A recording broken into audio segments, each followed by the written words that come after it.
All right, so welcome to the 1200 match here. So both these players are actually this is not a typical 1200 match. I mean, the reason I called it the 1200 match is because Zhao Tiantong is currently in the 1200s, but JTT, I guess it's a Z. Zhao Tiantong is actually quite good, like really quite good. He's just coming back after a long hiatus. Their record in league is 66-26. But I wonder if the losses are okay. Actually, no boots. I wonder if it could have been Mass Resign or something. But I mean, Zhao Tiantong, as we'll see, is an excellent player. They've won a tournament back in March of 2019. I will say it was like one of the later tournaments.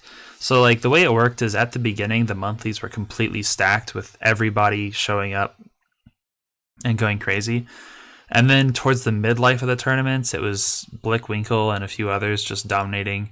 And then towards the very end, there was like a little bit of less momentum in top players, grinding tournaments. And so I don't want to say who, because I don't want to like try to belittle anyone's strength, but like there were a few more like surprise tournament wins that you wouldn't necessarily expect if like the whole crew was there duking it out. But anyways, so yeah, Zhao Tiantong, tournament winning level player, so you have to respect him for that. So on the other side, we have Sonya the Superior, who we have. I just realized I'm gonna have to apologize to him after this video again. So he's currently rocking a 1373 rating, which is ridiculous. That's super high.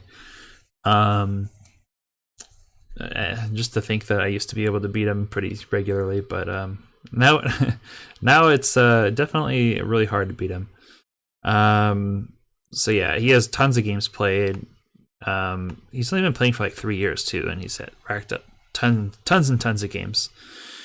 So here we have a Max Mirror on a Hope Forlorn. So I've played this map quite a bit recently, and I've seen a lot of games on it recently. So I'm good on understanding this map pretty well. Basically, like Sonya Superior thinks, and I think it makes sense that Eagle Olaf kind of struggle here because the center is pretty important. And if you can't fight for the center, then like not only are you risking having your army getting cut off, but also there's quite a few properties in the center that are contestable. So if you can't fight for those contested properties, you run the risk as Olaf and Eagle of getting pretty far behind in income, and then you can't really stall out like you want to. Or if you do stall out, you're going to be down quite a bit of army value when you actually engage and use your funny button. So both players seem to think along those lines, and they both pick Max here.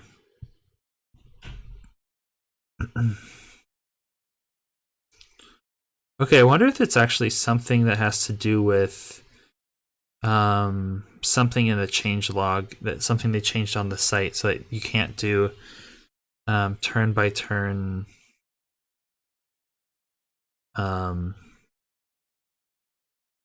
You can't look at it by like move by move, because this is like the third in a row that we can only do the turn by turn, not move by move. We need better words than turns and moves. Action by action instead of turn by turn. There we go. How's that? So starts off pretty as you'd expect. Base cap. Back cap, you can do an APC here when this is finished to boost this guy and then boost forward. That's a pretty nice idea. Back capping with this guy, somehow I don't seem to remember that in the games that I've played, but these guys are good. They have ideas of what they want to do in mind. You see Zhao Tiantong moving both of his first infantry from this base out instead of back. That's kind of what I've done in the past as well. So we'll see what some of these. We'll keep an eye on this opening on the left here, sort of see. Because I mean, the thing is, like with this city, is it doesn't naturally lead into any other caps quickly. I mean, it can go here in 2 turns, 3 turns. Sorry, it can go here in 3 turns. It can go here in 3 turns. It just doesn't link up into any caps very nicely. So I just think of like, I like to capture this way that's faster, and then pick up this later guy at pick up this later property at a later time, and then just deal with the fact that this infantry is going to take a long time to reach the fight. So, okay, well, let's look for now about the APC builds. Okay, so no APC build from Sunny Superior, and there's the APC build from Jiao Tiantong. Okay, this APC build I first saw by Zeronex. I've used it a bunch, and it's really fun. You get some very nice boosts out of it.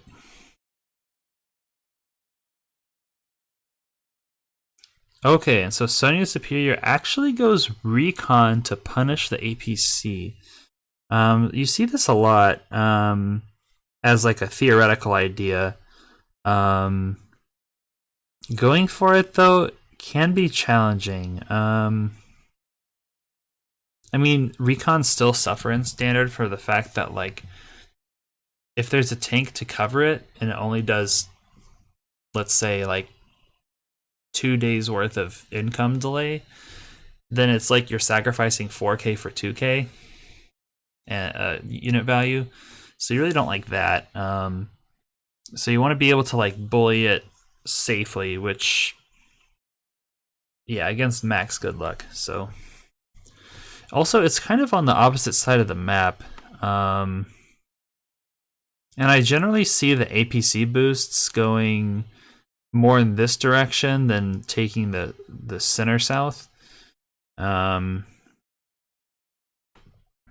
maybe the Recon is covering for these 3 cities.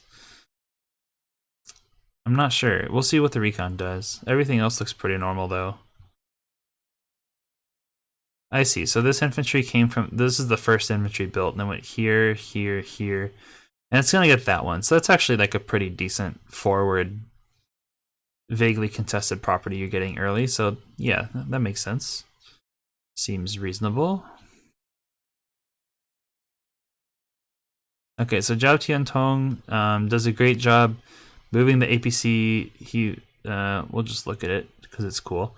So this infantry loads here, APC goes here, drops infantry here, and then it sets up for this next infantry who just finished capping to go in the APC with like maximum range. So you can get this property very early by APC chaining like this, or yeah, stuff like that. These 2 properties you can get quickly. These 2 properties perhaps, or you could even be really annoying and try to go for this comm tower, but I think the timing does not work out unless you have something like a Recon to back you up. I don't know. Okay, so Recon is like really slow to get out its first turn, which is already kind of a strike against it. And it looks like the APC actually went down this way to boost the infantry here, and it's going to do a double boost for these 2 infantry, so that's pretty elegant. Hello? Okay.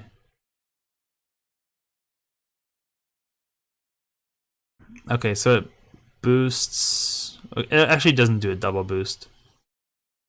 It just brings this infantry to the mountain here. And this city down here, 9-5, is essentially Reds if they won it, because Blue would have to really go out of their way to interrupt this capture, because really this guy wants to capture this property, and if they go, say, here to get set to interrupt from this forest, then you can capture here. Although I suppose you could go here. Well, that's like the classic question of do I delay my own cap to interrupt in someone else's? So it's one of those scenarios here. Okay, so actually we see the recon does not go for the APC because their base is around. And actually Zhao Tiantong went for double tank base skip, which is pretty crazy. I mean, the nice thing about that is, well, I mean, it keeps Zhao Tiantong from getting behind in the tank count. It keeps them alternating in who has the tank count advantage, and being down the one infantry probably doesn't hurt so much because all the infantry in this region are so accelerated anyways. It's not such a big deal. We do see Sonia Superior's recon going and interrupting this comm tower for free. Yeah, free hits from recons onto one base sides are really nice because they sort of weaken the defenses there. Oh, okay, I remember what happens next. Okay.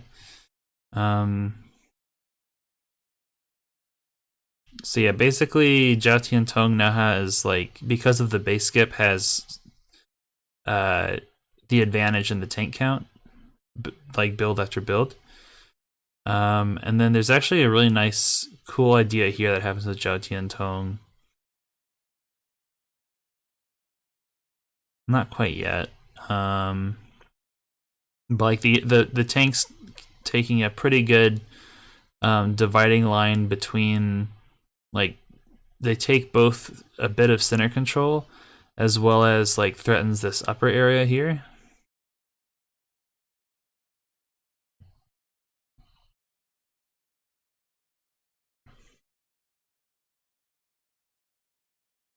Zhao Tiantong, because of the APC, is able to deploy a mech really quickly, which is another advantage of doing the APC openings, is because you can get defensive mechs into good positions pretty quickly. And on this map, this mountain range here is pretty nice for mechs because they can, if they're threatened from one side, they can move quickly across the mountain range to the other side to be safe. So yeah, mechs on this map, pretty good historically in these mountains. Okay, so Zhao Tiantong takes a bit more of an aggressive posturing against the one base side here.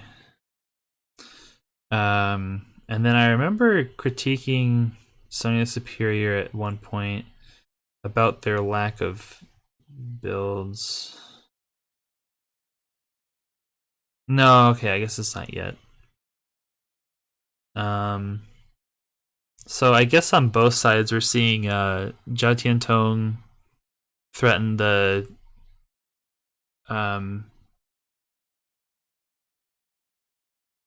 one base side for Sonia Superior, backing up the push with an anti-air, which is great. And then on the bottom here, on the same, Sonia Superior is doing the same sort of thing, backing up a push with a bunch of tanks into the one base side. So the position looks fairly symmetric, although it looks like Sonia Superior has a little bit more control of the center here, and because of it has a little bit more income. So this is a really cool move. Zhao Tiantong goes deep and then blocks off his comm tower capture with 3 tanks. So the great thing about this is, like, there's really no way to interrupt this comm tower cap, and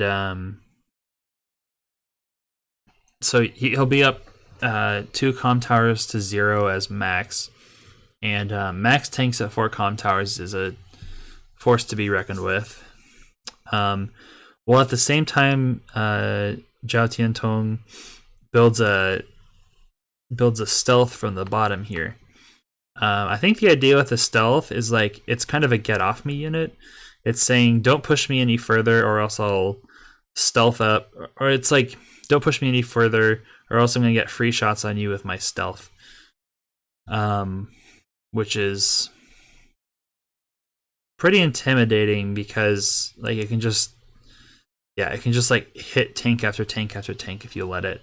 Um, and this map is particularly good for stealths because the airports are on opposite sides of the map, which means that if you build the first stealth, if someone wants to counter it, they need to build a fighter and then do 1, 2, 3, 4, 5, 6, 7, 8, 9. Whew. Next turn, 1, 2, 3, 4, 5, 6, 7, 8, 9. Okay, one more time. 1, 2, 3, 4, 5, 6, 7, 8, 9. Okay, now I can hit your stealth. Like, it takes 3 turns for a fighter to get from the upper left to the lower right. And just in case anybody is like unclear on the mechanics, a hidden stealth, one that is stealthed, it's like a submarine dive. It can only be hit by fighters and other stealths. So, not anti-air, not missiles, not carriers, not cruisers, none of that. Just fighters and other stealths. So, yeah, it's like a really crazy mechanic. And it actually does not make any sense in real life, I think. Well, I guess the idea is like you visualize it. First of all, like, what does it even mean to stealth with a plane? You just like turn your transponder off? I'm really confused. Anyways, so yeah, the idea, like the double whammy of like taking the tower while building a stealth to repel the attack here is really nice, because now it's like all these tanks don't really want to push hard here, and it's like they kind of have to take a few turns to reposition here in order to do anything again. So I think it's a really nice move. Sonar Superior responds to the fighter immediately, as you would expect. I think the main thing that I objected to when I first looked at this carefully was like the infantry build here. I think you need a tank. Or how much money did he have? That's probably the more important question. Oh, he only had 2,200. Okay. So actually, he decided he didn't have money for a tank. In addition to that, and I think you kind of need to respond to stealths immediately, otherwise it gets ugly pretty fast. And then, as we said, Sonia Superior moves the entire force to the center. And the only thing it has left is like to either go for the throat with the HQ push, or try to cut off this force from behind. And actually, that kind of actually makes sense with why this tank goes in and attacks this tank, because the idea is like, okay, this force has a ticking time bomb on it now that there's like 5 tanks pushing down 4, kind of cutting it off from behind. The idea being like this area has to be evacuated, has to retreat, or else it's going to get cut off from behind, and then you're really in trouble. So because there's a ticking time bomb, you can take this engagement because red might not have time to hit back. Okay, so that's my idea here. But let's see what red fire does anyways. So red fire does hit back, and it actually hits back really hard and kills both tanks in the area. So now there are 0 tanks, and red fire is like deep into enemy territory here with this move. So that it looks super cool. So Zhao Tiantong like actually decides to ante-up, go deeper, and then bring the stealth north and the Neo tank in to counter all these tanks. So yeah, really really cool like builds in order to force or respond to positioning so far, which that's like the theme of the battle so far that I find the most interesting. So here comes a really big push by Sonia Superior up the center to cut off these forces. So there's a free infantry hit here, but more importantly, there's like 5 tanks and 2 backups trying to surround these 4, 2 of which are kind of injured. And then, of course, Sonia Superior builds the medium tank here to really trap these 4 tanks so that they don't, not only are they kind of trapped, but they don't really have anything valuable to hit because tanks can't go up against medium tanks, really. So how does Zhao Tiantong get out of this one?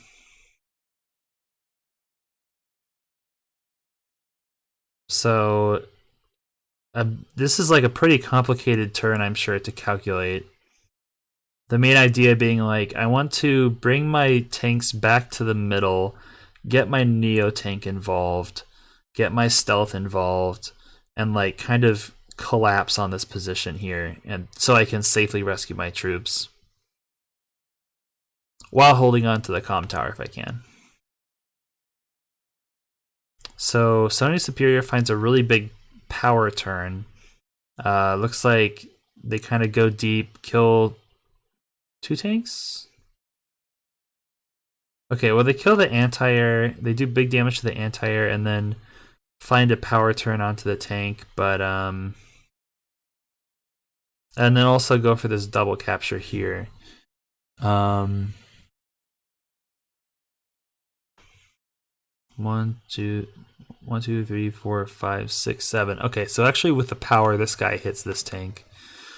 Unfortunately, I think it's just the case that Zhao Tiantong has too many free hits, has too many initiating hits onto these tanks, and the Neo tanks involved. So that's going to be another free tank per turn as long as they're fighting.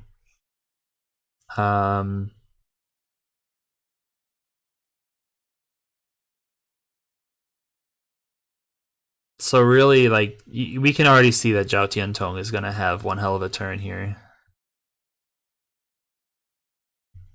Oh, yeah, and it's doing the thing that tells me that's the... Okay, so here's the power turn. Massive damage, big damage, big damage. Kills a tank. This tank can't do anything. Just decides to clear a bunch of infantry here. Keeps the stealth safe. Capture, capture. This is the game-ending position for sure. And sure enough, we can look at the log and see if it... No, the log is being annoying and glitchy. So yeah, that pretty much covers that. Really, like a pretty beautiful game. I think that, like, again, the points that I really want to stress are just like how much the builds influenced the shape of the battle. At the beginning here, like really the main like theme of things was that it was Zhao Tiantong's early APC against Sony Superior's early recon. The recon wasn't especially... It was fine, I guess. I mean, it didn't pay for itself back in gold necessarily. It kind of... Yeah, it hit a few infantry, looks like. Whereas the APC, like, really, you know, boost here, boost here, boost here, transport glitch boost here, set up for mech transport, mech transport, mech transport. So like the APC did a ton of work versus the recon, which was kind of an average max recon. So those were the differences in builds that shaped the match until that point. There was the build skip here to get out the 2 tanks to get ahead in tank count. And then taking that advantage, sort of like pushing down the 1 base with all the extra tanks in order to snipe the comm tower with this move here, while simultaneously, like, the same thing was happening to Zhao Tiantong, where his 1 base was getting attacked by a bunch of units. So then Zhao Tiantong did this tower snipe, built the stealth to protect his own 1 base front, and then Sony Superior goes for fighter instead of stealth because his funds were at... Or he would not be able to build a stealth even if he wanted to. And in fact, there isn't even a way for him to damage his own units to combine to join for a stealth. I wonder if that was like an intentional thing that Zhao Tiantong looked for. Which it's easy, like many people look at the opponent's income when making the decision whether or not to build a stealth. They think, okay, can I make this stealth and my opponent does not have the money for a fighter? Like, that's a really key decision point. And if you can build a stealth and they don't have the fighter, then that's one extra stealth turn where you can do damage. So that's a pretty good. So people think about that a lot. But then thinking it even further, like, can I prevent the damage joins to prevent them from getting? Because like Sonya Superior getting a stealth here would have been another option, and then it's just like a symmetric stealth on the upper left, stealth on the lower right, and then they have to decide, do they meet their stealths in the middle, or do they just continue fighting with a stealth involved? Or, there's just like other considerations that can happen. But anyways, this move here was cool because it sniped the comm tower and it was a get off me move with the stealth in the lower right. Very cool. The fighter has the idea of going and chasing down the stealth. Zhao Tiantong buckles down on hitting the tanks in the upper left here to like really get tank supremacy, while there's like a ticking time bomb of Sonya the Superior's entire army going north and cutting it off.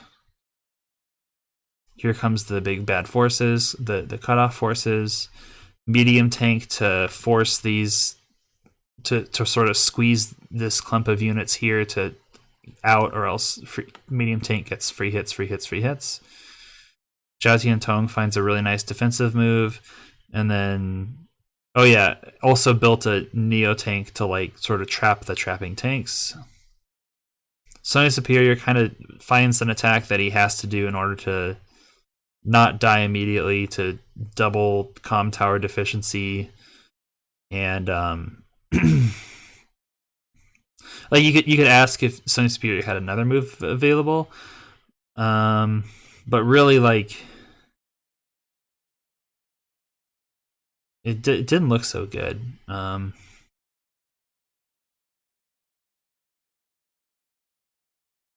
Yeah, you could probably spend a fair amount of time on this turn, as I'm sure Sonya the Superior did. But he didn't find a better move than this, evidently. Does this move, and then Zhao Tiantong just cleans it all up with a big, giant max CO power. Alright, the end. Okay, cool. So yeah, that was a great match. Really very entertaining match where we've seen a few stealths built between very good players on this map, so it's interesting to see them work and the counterplay and how top level players respond to them and all that stuff. So yeah, it's a good time. So that's all we have for now. Tune in for the next one, which is the 1300 match.